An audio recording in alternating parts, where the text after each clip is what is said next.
இப்போ காஞ்சனா ஷூட்டிங் போயிட்டுருக்கு, காஞ்சனா 4 ஷூட்டிங் போயிட்டுருக்கு. அதுக்கப்புறம் பென்ஸ்னு ஒரு படம் பண்ணுறேன். அதுக்கப்புறம் காலபைரவான்னு ஒரு சூப்பர் ஹீரோ ஃபிலிம் பண்ணுறேன். அந்த 3 படம் போயிட்டுருக்கு சார். சூப்பர் ஸ்டார் வந்து நெக்ஸ்ட் அவங்க வந்து நயன்தாராங்கிற மாதிரி சொல்லி ஒரு போயிருக்கு. யார் sir? Super star lady super star வந்து அவங்க சொல்லக்கூடாதுன்னு சொல்லியிருக்காங்க. ஒரே சூப்பர் ஸ்டார் ரஜினிகாந்த் தான் சொன்னாங்க. ரஜினிகாந்தோட ஃபாலோவர் அதை நீங்க எப்படி பாருங்க?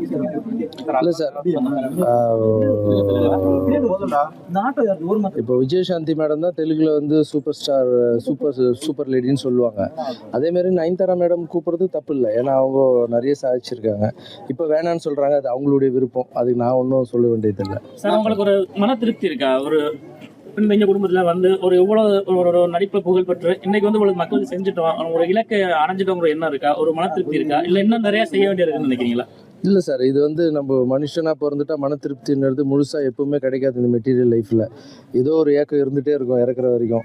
பட் நம்ம பண்ணக்கூடிய செயல் வந்து எந்த ஒரு எதிர்பார்ப்பும் இல்லாமல் பண்ணும்போது அதில் ஒரு சந்தோஷம் இருக்குது.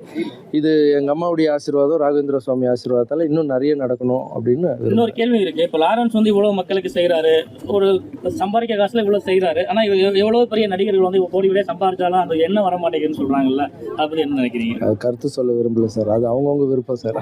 போல வந்து பாலா வந்து இப்போ நிறைய பண்ணிட்டு இருக்காரு. இது போல வந்து தன்னால் நீங்க என்னென்ன சொல்ல விரும்புறீங்க?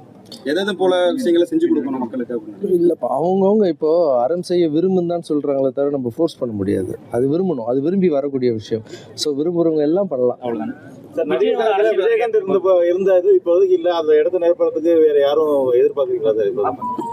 விஜயகாந்த் இருந்த இடத்த நடிகர் சங்கம் என்ன நிரப்பப்படுறது அப்படின்ற ஒரு இது இல்லை, விஜயகாந்த்ன்றது ஒருத்தர் தான், எல்லாருமே ஒருத்தர் தான். அவர் இடத்த யாருமே நிற்பாட்ட வர முடியாது. அந்த இடத்துக்குலாம் மறுபடியும் ஆல்ட்ரு வந்து இவர் விஜயகாந்த் சார் மாரின்னு சொல்லலாம், இல்லை இவர் மாரி சூப்பர் ஸ்டார்னு சொல்லலாம்.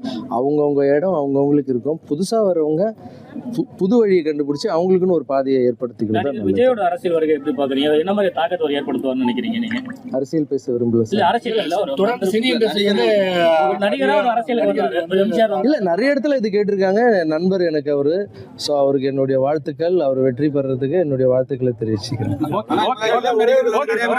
50 ஆண்டுகளுக்கு முன்பு இருந்தது போல் ஜாதிய வன்முறை தூண்டுறது போல இப்போதைக்கு படம் எடுக்கிறாங்களே, அவங்களுக்கு என்ன சொல்ல விரும்புகிறது? ஏன்னா இப்போதைக்கு அந்த மாதிரி இல்லை.